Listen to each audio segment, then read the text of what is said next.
17,750 के आसपास हमारी वैकेंसीज हैं। 100 से 120 दिन का समय होगा। समय बात यह है कि समय सारणी कम है हमारे पास। आपको अगर ये एग्जाम क्रैक करना है, आपको कितने नंबर आपको अभी से टारगेट करने होंगे, मैं आपको बताऊंगा जीएस कैसे करना है। इंग्लिश वाली मैडम आपको बताएंगी कि इंग्लिश कैसे 50 से 50 लाते हैं, फुल ऑन फुल। आपका सिलेक्शन होगा कि नहीं होगा, आप पहले से जान सकते हो आपका सिलेक्शन होगा कि नहीं होगा। ये सारी बातें मैं इस वीडियो में बताने वाला हूं। अपनी तैयारी बहुत अच्छे से करिए, बहुत अच्छे से करिए, जिसमें कि आप इस एग्जाम को पहली बार में क्रैक करें। मैंने 2016 में एसएससी सीजीएल को क्रैक किया था, फर्स्ट अटेम्प्ट में क्रैक किया था मैंने भी। मुझे पता था ऐसे एग्जाम क्रैक नहीं होता, जब तक माइलस्टोन्स नहीं होंगे मेरे पास में, तब तक मेरा एग्जाम क्रैक नहीं हो पाएगा। हेलो दोस्तों, नमस्कार, बहुत बहुत स्वागत है आपका। मेरा नाम है अमन श्रीवास्तव और आप हैं एसएससी लैब पर। ये वीडियो में हम क्या डिस्कस करने जा रहे हैं, आप अभी कल हमारे पास में एसएससी सीजीएल 2024 की वैकेंसी आई। हिस्टोरिक वैकेंसीज हैं, पिछले 10 सालों में आई हुई सेकंड हाईएस्ट वैकेंसीज है। 17,750 के आसपास हमारी वैकेंसीज हैं, यानी ये एक बहुत बड़ा नंबर होता है। और समय बात यह है कि समय सारणी कम है हमारे पास, 100 से 120 दिन का समय होगा। तो हम इन 100 से 120 दिनों में आपको अगर ये एग्जाम क्रैक करना है, तो आपको कितने नंबर आपको अभी से टारगेट करने होंगे, किस सेक्शन में कितने नंबर आपको चाहिए होंगे। आपकी मैथ्स कमजोर है तो वहां तक आपको, अभी आप कितने नंबर पे हैं, वहां से कितने नंबर का फासला आपको तय करना है कि आप इस एग्जाम को एक बार में आप इसको क्लियर करेंगे। ये सारी बातें मैं इस वीडियो में बताने वाला हूं। अगर आपको थोड़ा जल्दी सुनना है तो आप इसको 1.5 पे भी कर सकते हैं, और आपकी सहूलियत के लिए इसमें नीचे हमने चैप्टर्स भी डाल रखे हैं। वीडियो के चैप्टर्स लगे हुए हैं, आप आराम से चैप्टर्स स्क्रॉल करके, आपको सिर्फ कट ऑफ जानना है, आपको सिर्फ वैकेंसी जाननी है, तो ये सारी बातें भी आप नीचे अपने इसके ऊपर क्लिक करके आप देख सकते हैं। चैप्टर्स के ऊपर क्लिक करके आप सीधे उस सेक्शन पे जा सकते हैं, अगर आपको अपना पर्टिकुलर सिर्फ वही चीज जाननी हो तो। आइए शुरू करते हैं। देखिएगा, सबसे पहले तो मैं बात करता हूं कि अगर हम बात कर लें इस एग्जाम की, तो हमारे पास ये एग्जाम मेनली 2 चरण में होता है। पहले को हम कहते हैं टीयर 1 और दूसरे को हम कहते हैं टीयर 2। टीयर 1 को सिर्फ क्वालिफाई करना होता है, इसके नंबर नहीं जुड़ते फाइनल मेरिट में। तो टीयर 1 मेरे पास में सिर्फ और सिर्फ क्वालिफाइंग नेचर का होता है, यानी कि इसके कट ऑफ मार्क्स निकलते हैं। 200 नंबर का पेपर होता है, एक कट ऑफ निकलता है। वो कट ऑफ अगर मैं क्लियर करूंगा तभी मैं टीयर 2 में जा पाऊंगा, अन्यथा मैं टीयर 2 में नहीं जा पाऊंगा। मेरी जर्नी एसएससी सीजीएल की वहीं पर रुक जाएगी और फिर मुझे पूरा दोबारा से तैयारी करनी पड़ेगी इसके लिए, ठीक है। फिर दूसरी चीज होती है, अगर मैं कट ऑफ क्लियर कर लेता हूं तो मैं जाता हूं टीयर 2 में।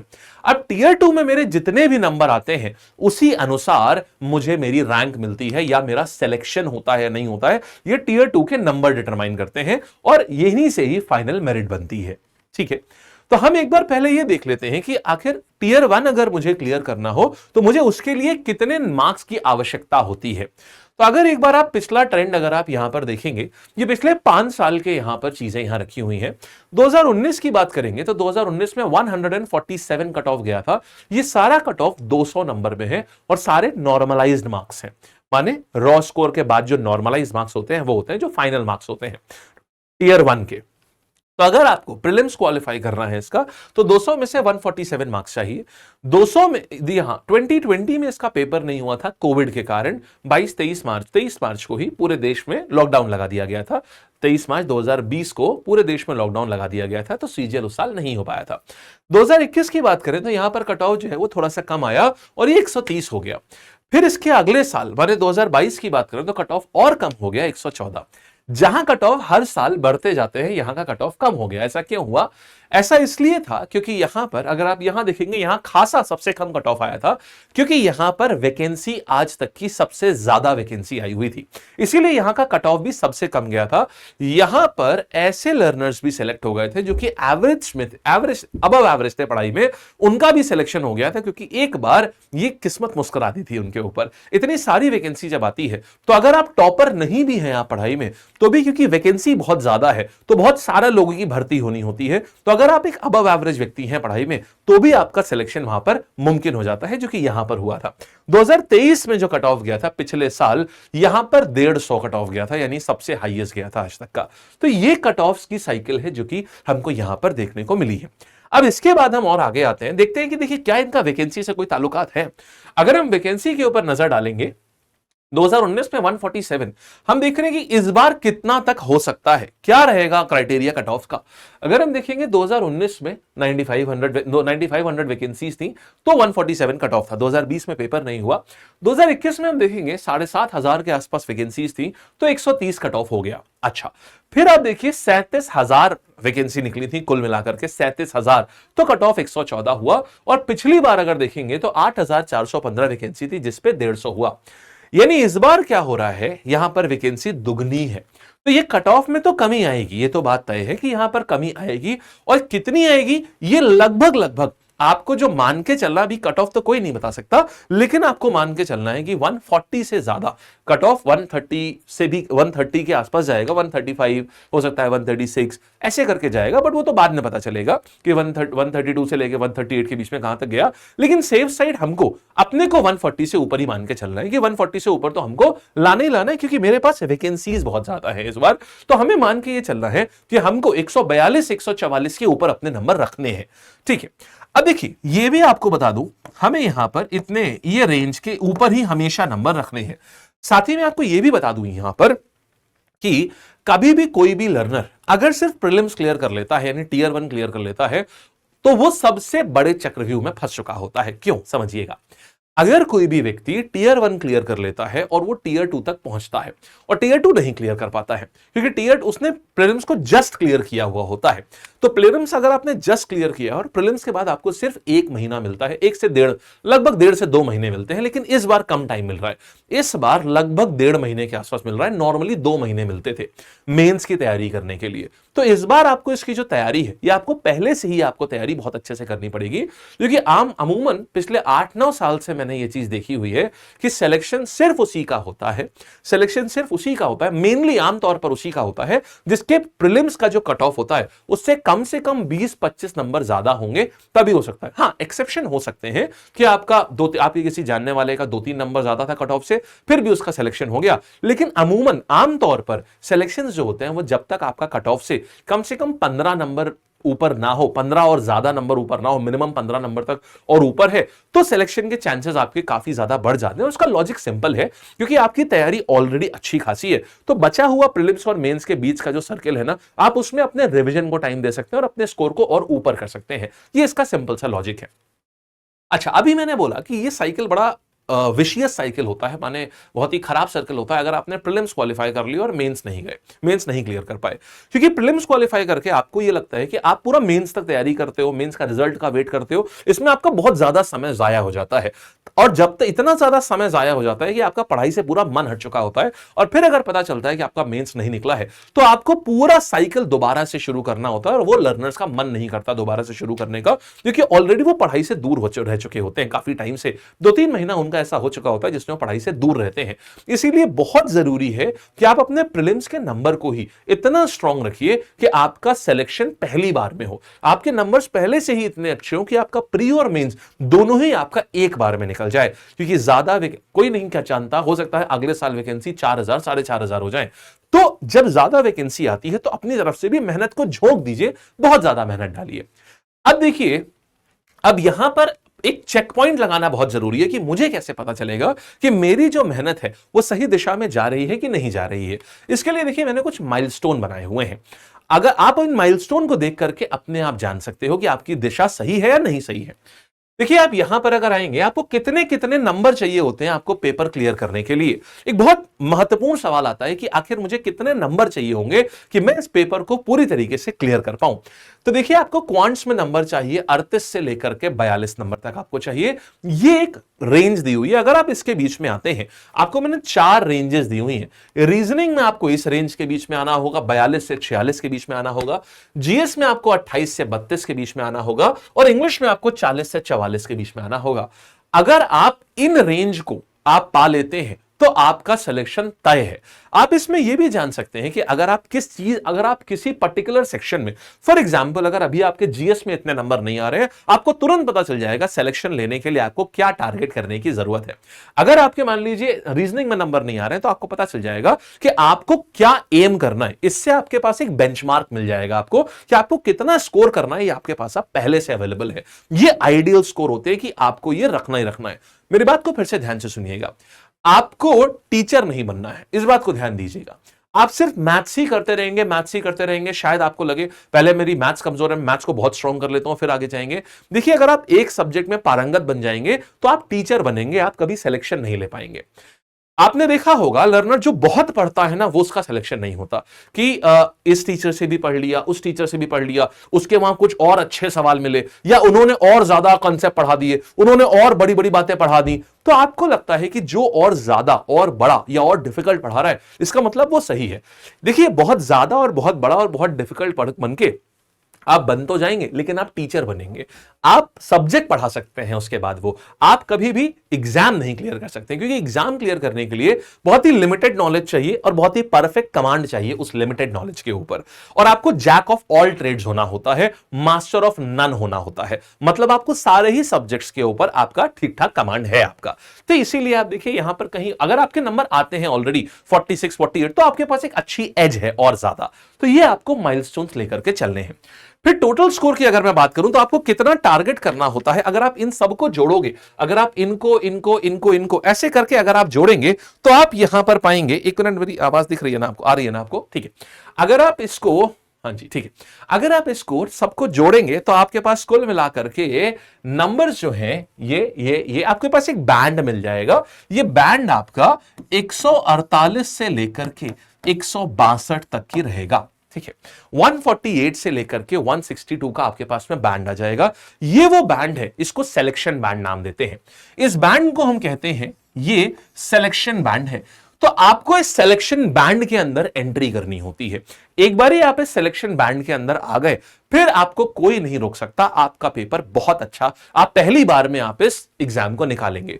जितना ज्यादा अंदर हैं आप इस बैंड में, उतना ज्यादा प्रोबेबिलिटी होती है आपका पेपर को पहले अटेम्प्ट में निकालने की। माने जितना ज्यादा अंदर का मतलब जितना ज्यादा आप 162 की तरफ होंगे इस बैंड में, उतना हाई प्रोबेबिलिटी होगी कि आप इस पेपर को एक बार में निकाल पाएंगे। अब बात यह आती है, लेकिन इस बैंड तक पहुंचा कैसे जाए, क्योंकि मैं जानता हूं आप में से बहुत सारे लोग होंगे जो अभी इस बैंड से बहुत दूर होंगे, राइट। कुछ लोग हो सकता है इस बैंड में हो भी, तो बहुत बधाई, अगर आप इस बैंड में हैं तो अपनी प्रैक्टिस को निरंतर जारी रखिए, आप पहली बार में क्रैक कर लेंगे इस एग्जाम को, ठीक है। अब देखिएगा, तो हमने यहां पर मैंने इसी चीज को आसान करने के लिए कुछ माइलस्टोन्स बनाए हुए हैं। देखिए, ये माइलस्टोन्स बनाए हुए हैं। ये माइलस्टोन्स का मतलब क्या है, कोई भी व्यक्ति किसी भी सब्जेक्ट में, हर सब्जेक्ट के लिए माइलस्टोन्स बनाए हुए हैं। मैं एक बार आपको माइलस्टोन समझाता हूं। अगर आप क्वांट्स की तैयारी कर रहे हैं तो आप देखिए, ये 4 माइलस्टोन्स होते हैं। सबसे पहले जो लर्नर होता है वो इस माइलस्टोन पे होता है। अगर आप इसके भी नीचे हैं तो कोई दिक्कत नहीं है, आप धीमे धीमे आ जाएंगे। आपको ध्यान रखिएगा, आपको अपनी तैयारी के, आप इतना समझ लीजिए 100 दिन आपके पास बाकी हैं। 100 दिन आपके पास बाकी हैं। स्टार्टिंग के 15 दिन में 100 दिन आपके पास बाकी है। आपको हर हाल में स्टार्टिंग के 15 डेज में आपको इस माइलस्टोन को तय कर लेना है, हर एक में, यहां पर भी स्टार्टिंग के 15 दिन में। स्टार्टिंग के 25 दिन में आपको ये वाला माइलस्टोन कवर कर लेना है अपनी तैयारी शुरू करने से। यानी आप, हो सकता है आप अभी भी इसी माइलस्टोन पे हो, और स्टार्टिंग के लगभग 40 दिन पे आपको यहां पर इस वाले माइलस्टोन में आ जाना है। और उसके बाद स्टार्टिंग के तैयारी शुरू करने के 60 दिन के भीतर, 60 दिन के भीतर आपको इस चौथे माइलस्टोन पे आ जाना है।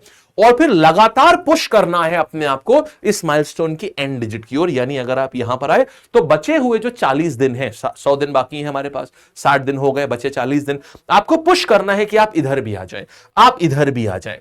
अगर आप अपना सिलेक्शन चाहते हैं तो एग्जाम में हर हाल में आपको मिनिमम ये जो 4 माइलस्टोन दिए हैं उसमें आपको 4 में से कोई भी 3 आपको मैंडेटरीली अचीव करने ही होंगे। अगर आप इन 4 में से मैंडेटरी 3 कर लेते हैं, यानी एग्जाम्पल के तौर पर आपने ये अचीव कर लिया, आपने ये अचीव कर लिया और आपने ये अचीव कर लिया, तो तीसरे वाला ये मतलब नहीं है कि आप रीजनिंग में यहां पर हो, आपको रीजनिंग में तीसरे नंबर पर होना पड़ेगा।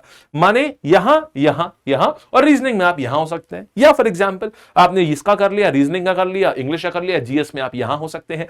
ये माइलस्टोन्स अगर आपने करे हैं तो 100%, ये बहुत ही ऑब्जेक्टिव क्राइटेरिया है ये दर्शाने का कि आप क्या एम करना चाह रहे हो, आपको कितने नंबर आने हैं, आपका सिलेक्शन होगा कि नहीं होगा। आप पहले से जान सकते हो आपका सिलेक्शन होगा कि नहीं होगा।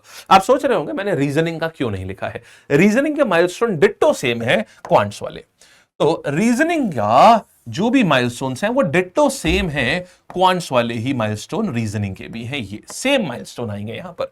तो ये आपके माइलस्टोन आ जाते हैं। अब आपको हर सब्जेक्ट में पता है कि इंग्लिश में आपको क्या टारगेट करना है, कितने दिन में टारगेट करना है।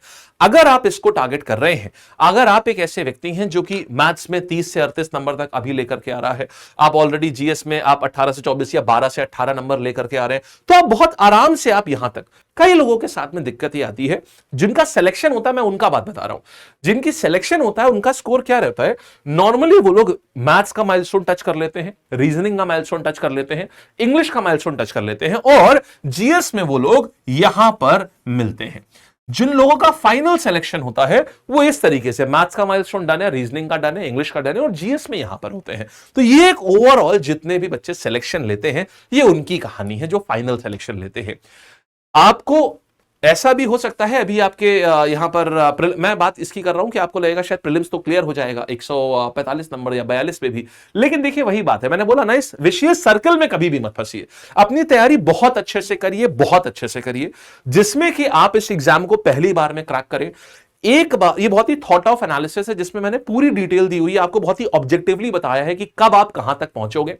अगर आप यहां पर फंसे हुए हो, यहां से आगे कैसे आना है, तो उसके बारे में भी हम आप अगला वीडियो में लूंगा, जिसमें मैं सब्जेक्ट वाइज स्ट्रैटेजी, जिसमें हमारे जो एक्सपर्ट्स हैं, जो एक्सपर्ट फैकल्टीज हैं, वो आपको सब्जेक्ट वाइज बताएंगे कि आपको अगर क्वांट्स में अगर आपको ये माइलस्टोन क्रॉस करने हैं, क्वांट्स में वही बताएंगे जिन्होंने खुद 50 आउट ऑफ 50, मतलब ये सारे माइलस्टोन्स को, वो उनके लिए माइलस्टोन्स कुछ है ही नहीं, क्योंकि वो ऑलरेडी 50 आउट ऑफ 50 कम से कम 5 बार ला चुके हैं एग्जाम में।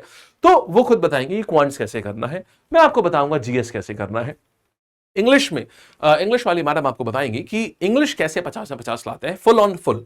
हालांकि आपको लग रहा होगा फुल आते हैं क्या, बिल्कुल आते हैं, मेरे भी आए थे इंग्लिश में, मेरे फुल ऑन फुल आए थे जब मैंने 2016 में एसएससी सीजीएल को क्रैक किया था, फर्स्ट अटेम्प्ट में क्रैक किया था मैंने भी। तो क्योंकि मैंने फर्स्ट अटेम्प्ट में क्रैक किया हुआ है, तो मैं हमेशा से मैंने अपने लिए माइलस्टोन बना के रखे। मुझे पता था ऐसे एग्जाम क्रैक नहीं होता, जब तक माइलस्टोन्स नहीं होंगे मेरे पास में, तब तक मेरा एग्जाम क्रैक नहीं हो पाएगा। तो मैंने अपने पास हमेशा मैंने इस तरीके से चला था, और इसी तरीके से चलने की वजह से मेरा पेपर एक बार में क्रैक हुआ था। मैं कभी रैंडम नहीं भागा था, आज कुछ पढ़ रहा हूं, कल कुछ पढ़ रहा हूं, मेरे को पता होता था कि आज मैं क्या पढ़ने जा रहा हूं, रैंडम नहीं भागता था कभी भी। ये सबसे जरूरी चीज होती है, ठीक है। आप ये पूरी स्ट्रैटेजी फॉलो करिए। आपको इसके बाद किसी भी प्रकार की हेल्प हो, आपको बुक लिस्ट चाहिए, आपको सिलेबस कैसे कवर करना है, हर एक चीज हम आपको यहां पर बताएंगे। सिलेबस की पूरी बुकलेट जो है, ये हमने एप्लीकेशन के ऊपर, आप लैब ऐप डाउनलोड करोगे, मैं आपको दिखाई देता हूं आपको सिलेबस कितना कवर करना है, कहां से टॉपिक कवर करने हैं, चेकलिस्ट क्या है सिलेबस की, मैं ये आपको दिखा देता हूं। आप नीचे डैशबोर्ड पे जाओगे, आप नीचे डिस्क्रिप्शन में आपको हमारी वेबसाइट मिलेगी, आप यहां पर आ जाओगे, वेबसाइट में अपनी आप ओपन करोगे, या लैब की आप ऐप डाउनलोड कर दो, उस पर मिल जाएगा। आप यहां पर आइएगा, ये सिलेबस का टैब है। आप सिलेबस पे जैसे ही आओगे ना, आप देखो यहां पर आपको एसएससी मैथ्स का सिलेबस, एसएससी जनरल अवेयरनेस का सिलेबस, फिर आपको इंग्लिश का, रीजनिंग का, ये पूरा आपको क्या क्या चीजें पढ़नी है, यहां पर आप पीडीएफ देखोगे, यहां पर आपको पूरा पीडीएफ आपको बोलेगा कि आप पूरा पीडीएफ ओपन करके आप पूरा चेक कर सकते हो कि कैसे करना है आपको। ये सारी चीजें हैं, और आपको तैयारी, आपको हमारे साथ में ये चीज, ये सारे सिलेबस को आप चाहते हो कि हम आपको तैयार करें। आपको एक एक टॉपिक जो है वो आप हमारी गाइडेंस में रह के कितना पढ़ना है, एक्स्ट्रा तो नहीं पढ़ रहे हो आप, या ऐसा तो नहीं कि इंपॉर्टेंट टॉपिक्स आपने सारे छोड़ दिए, आपको पता ही नहीं कि आप इंपॉर्टेंट टॉपिक्स होते कौन से हैं, या आज के टाइम पर कैसे सवाल आ रहे हैं उन चीजों से। वो जो बिल्कुल नया पैटर्न है क्वेश्चंस का, सवाल पूछे जाने का, जैसे जीएस में मल्टीपल ऑप्शन में पूछता है, स्टेटमेंट पूछता है कि बताइए कौन सा गलत है या कौन सा सही स्टेटमेंट है। तो ये जो नए पैटर्न के जो क्वेश्चन है, किन जगहों से चल रहे हैं, आप ये चाहते हैं कि आप हमारे साथ में पूरी तैयारी कर लें, तो I welcome all of you in the जुनून बैच। ये आप यहां पर आओगे, कोर्स टैब में आओगे, आपको यहां पर मिल जाएगा। दिस इज, ये 27 तक अभी 50% डिस्काउंट पे चल रहा है। तो आप यहां पर, ये है एसएससी सीजीएल का, आप जुनून बैच पे कर सकते हो। इसमें आपको सारी चीजें जो है ये एक्सपर्ट्स ही पढ़ाएंगे, यानी कि जो फैकल्टीज हैं, रेस्पेक्टिव सब्जेक्ट्स के जो एक्सपर्ट्स हैं, वो आपको पूरा डिटेल में एक एक चीज को, एक एक टॉपिक जो पूरे सिलेबस का होता है उसको वहां, और हर एक टॉपिक से एग्जैक्टली क्या चीजें पूछी जाती हैं, उनका मल्टीपल टाइम्स रिवीजन, ताकि आपके दिमाग में चीजें बैठ जाएं, आप उसको ज्वाइन कर सकते हैं। It's a very very very well batch. तो ये है जुनून, तो आप इसको जुनून को भी ज्वाइन कर सकते हैं अगर आप इसकी हमारे साथ में तैयारी करना चाहते हैं। आप सेल्फ करना चाहते हैं तो आप सिलेबस डाउनलोड करके आप अपने आप से उसको कर सकते हैं, लेकिन माइलस्टोन्स आपको वही टच करने हैं जो मैंने आपको बताया। अगर आप उन माइलस्टोन को, जितने नंबर ऑफ सेट डेज है मैंने चीजें बोली, अगर आप कर रहे हैं तो आप बहुत ही ज्यादा बढ़िया करेंगे आप, ठीक है। चलिए, तो ये थी पूरी कहानी। उम्मीद है आपको पूरी बात समझ आई होगी, बहुत अच्छे से समझ में आई होगी। पूरी स्ट्रैटेजी क्या रहेगी, आपको क्या माइलस्टोन्स है, फिर क्या कट ऑफ रहता है, सब्जेक्ट वाइज जो स्ट्रैटेजी है, सिलेबस वाइज जो स्ट्रैटेजी है, ये पूरा हम आपको बताएंगे। अब एक एक सब्जेक्ट कैसे कवर करना है, हर सब्जेक्ट का माइलस्टोन को कैसे कंप्लीट करना है, क्या स्ट्रैटेजी रहनी चाहिए, वो हम आपको सब्सीक्वेंट फर्दर वीडियोस में हम आपको बताएंगे, जिसका कि आपको प्लेलिस्ट में ही हम ऐड कर देंगे। ठीक है जी, चलिए, धन्यवाद, नमस्कार, थैंक यू सो मच।